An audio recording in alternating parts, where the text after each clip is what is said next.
បាយ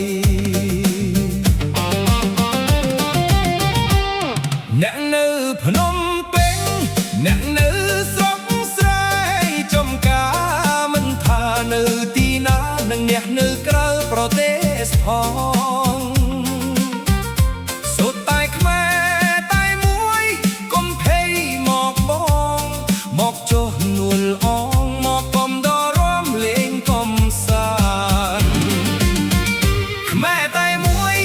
យើងរួមឈាមជ័រតែមួយទួនៅកន្លែងណាក៏ដោយក៏ចិត្តយើងជួបគ្នាបាន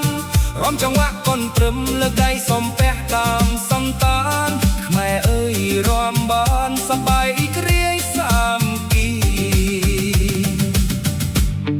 រំវងរំក្បាច់រំតំត្រឹមឲ្យអស់ដៃ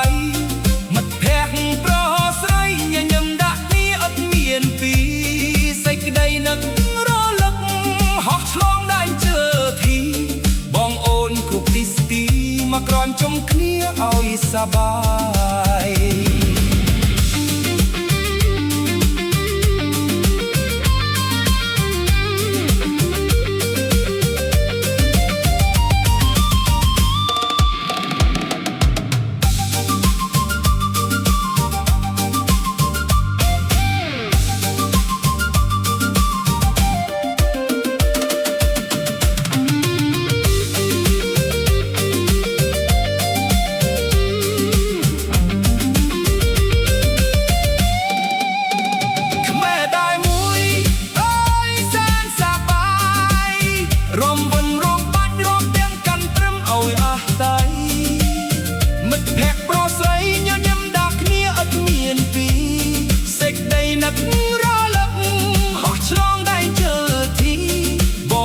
គ្រប់ទីស្ទី